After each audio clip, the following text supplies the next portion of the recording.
रुक नहीं रहा है, ना ही अमेरिका थम रहा है। मिडिल ईस्ट में भीषण हमले लगातार 9वें दिन भी जारी है। ईरान ने जहां फारस की खाड़ी में अमेरिका को जोर का झटका दिया है, वहीं लग रहा है कि कुवैत और अमेरिका और ईरान के बीच अब यह मामला और ज्यादा फंस गया है।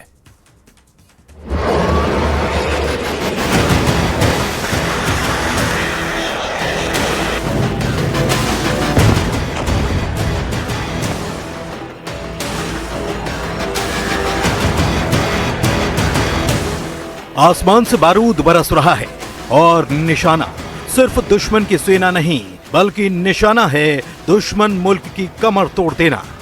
इस वक्त मिडिल ईस्ट में जंग की एक अलग ही कहानी लिखी जा रही है। पड़ोसी की जमीन से वार, जवाब में पानी पर प्रहार। ईरान का हमला फुल, कुवैत में बिजली गुल। ये पश्चिम एशिया की जंग है जहां कोई किसी से कम नहीं। यूं तो जंग अमेरिका और ईरान के बीच की है, लेकिन दो मुल्कों की जंग में मिडिल ईस्ट के पश्चिम एशिया के कई हिस्सेदार हैं जो अब अमेरिकी दुश्मन का प्रहार झेल रहे हैं। लगातार 9वें दिन अमेरिका ने ईरान पर अपना बारूद बरसाना जारी रखा है। दूसरी तरफ ईरान ने अपनी कसम नहीं तोड़ी है, वो कसम जिसका एक ही मकसद है, दुश्मन को तोड़ना। और इसी कसम को पूरा करने के लिए IRGC ने अमेरिका को फिर एक बड़ा झटका दिया है। अमेरिका का जासूस समंदर में ढेर।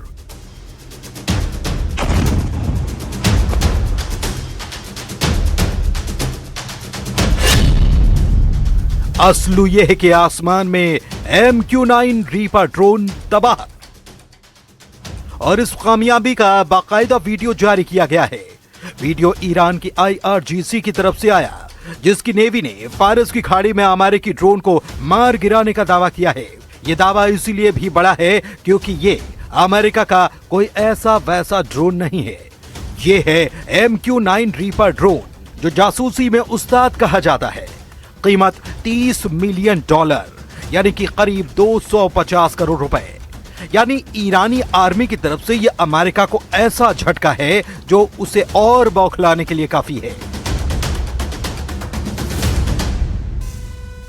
ईरान ने न सिर्फ अमेरिका का जासूसी ड्रोन तबाह किया, बल्कि वो हर उस मोर्चे पर मारने की कोशिश कर रहा है जहां से उस पर अटैक किए जा रहे हैं। यही हाल कुवैत का है। युद्ध के 7वें और 8वें दिन अमेरिका ने कुवैत के अपने सैन्य बेस से ईरान पर दनादन मिसाइलें दागी थी। ईरान ने दावा किया कि अमेरिका उसके वाटर डिसैलिनेशन प्लांट को भी निशाना बना रहा है और इसके चलते पीने के पानी की सप्लाई पर असर पड़ा है। लेकिन अब ईरान भी अमेरिका को उसी की भाषा में जवाब दे रहा है।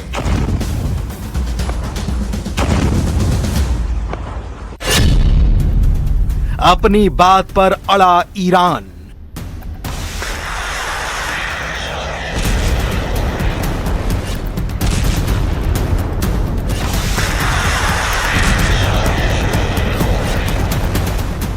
अमेरिकी सेना ने कुवैत से ईरान की ओर एक के बाद एक 3 मिसाइली हमले किए, तो उसी अंदाज में ईरान ने जवाब दिया। ईरानी सेना का दावा है कि उसने नस्र 2 के 16वें चरण में कुवैत अमेरिकी ठिकानों पर ड्रोन हमला किया। इस हमले के तहत कुवैत के अल उदायरी कैंप और अली अल सलीम एयरबेस को निशाना बनाया गया। ईरान का जैसे को तैसे वाला बदला। कुवैत में बिजली पानी पर हमला। अब कुवैत भी दावा कर रहा है कि ईरान ने उसके यहां जवाबी हमले में अमेरिकी ठिकाने ही नहीं, पावर और वाटर फैसिलिटी को टारगेट किया है।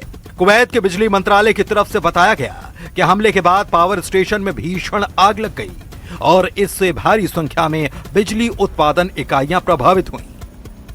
यह हमले बता रहे हैं कि युद्ध आसानी से थमने वाला नहीं है। और इस बीच सवाल ईरान के सुप्रीम लीडर मुज्तबा खामनेई को लेकर भी है। सवाल कि मुज्तबा कहां हैं?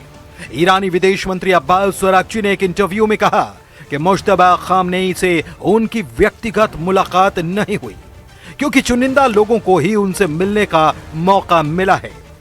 ईरान के विदेश मंत्री ने यह भी दोहराया कि युद्ध और सीज फायर पर आखिरी फैसला लेने का अधिकार सिर्फ सुप्रीम लीडर के पास है।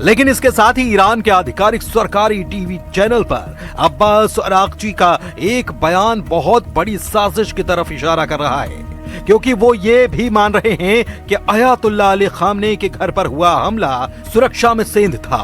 लेकिन उससे भी बड़ी बात ये कि अरागची का मानना है कि वही सेंध अब भी बनी हुई है।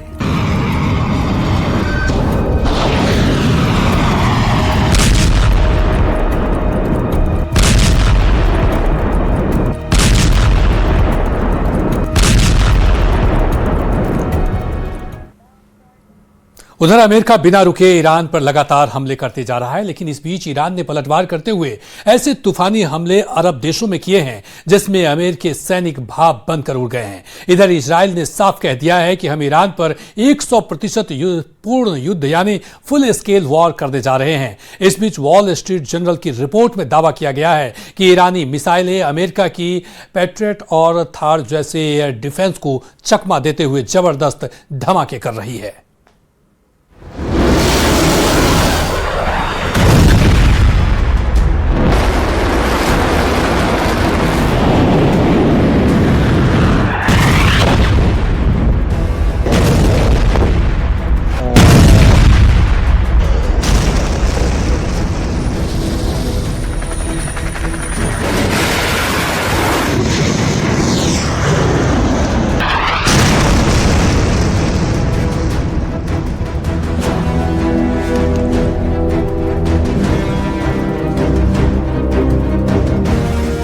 नौ रातों से महाजंग, अमेरिका ईरान के तूफानी हमले।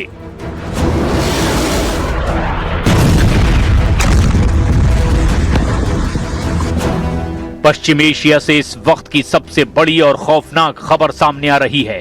अमेरिका और ईरान के बीच जारी जंग के 9 दिन हो चुके हैं। बीती 9 रातों की भीषण बमबारी ने पूरे मिडल ईस्ट को बारूद के ढेर पर ला खड़ा किया है। हॉर्मुज की खाड़ी से लेकर जॉर्डन के रेगिस्तान तक, कुवैत के एयरबेस से लेकर ईरान के बंदरगाहों तक आसमान से सिर्फ मिसाइलें बरस रही हैं और जमीन पर सिर्फ तबाही के निशान दिखाई दे रहे हैं। अमेरिकी सेंट्रल कमांड यानी सेंटकॉम ने ईरान के सैन्य और नागरिक इंफ्रास्ट्रक्चर पर अब तक का सबसे बड़ा हमला बोला है। दावा किया जा रहा है कि अमेरिका के राष्ट्रपति ने 2 टूक कह दिया है कि ईरान को हम नरक यानी जहन्नुम बना देंगे। ईरानी क्रांति गार्ड्स यानी IRGC ने जॉर्डन और कुवैत में मजबूत अमेरिकी ठिकानों को बैलिस्टिक मिसाइलों और सुसाइड ड्रोन से निशाना बनाया है। जॉर्डन और इराक में अमेरिकी ठिकानों पर हमले में 4 और अमेरिकी सैनिकों की मौत हो गई है। अब अमेरिका के कुल सैनिकों की मौत का आंकड़ा 17 तक पहुंच चुका है। इस वक्त अमेरिका के फाइटर जेट्स और टॉमहॉक मिसाइलें पूरे ईरान में चुन चुनकर सैन्य ठिकानों को निशाना बना रही है। ईरानी विदेश मंत्री अब्बास अरागची ने कहा कि ये जंग तभी खत्म होगी जब मैदाने जंग में अपर हैंड ईरान के पास होगा। डोनाल्ड ट्रंप ने ईरान को अल्टीमेटम देते हुए कहा कि 50,000 अमेरिकी सैनिक हाई अलर्ट पर हैं और अमेरिका हर हाल में ईरान से हॉर्मुज छीन लेगा। 9 रातों की महाजंग, कौन किस पर भारी? ये महज 2 देशों का टकराव नहीं, ये दुनिया की सबसे अहम समुद्री व्यापार लाइन स्ट्रेट ऑफ हॉर्मुज को बचाने और उस पर कब्जा जमाने की जंग बन चुकी है। 9 रातों की इस लड़ाई ने ईरान युद्ध को महायुद्ध में तब्दील कर दिया है। अमेरिका ने मिडिल ईस्ट में तैनात अपने 50,000 सैनिकों को सर्वोच्च अलर्ट मोड पर रखा है। बहरीन में तैनात अमेरिकी नौसेना के 5वें बेड़े को आक्रामक कार्रवाई के निर्देश दे दिए गए हैं। बहरीन में सुबह से ही मिसाइल अलर्ट के सायरन गूंज रहे हैं। इधर इजरायली सेना यानी IDF के प्रमुख लेफ्टिनेंट जनरल अयाल जमीर ने बड़ा बयान देते हुए कहा कि हम ईरान के खिलाफ पूर्ण युद्ध फिर से शुरू करने के लिए 100%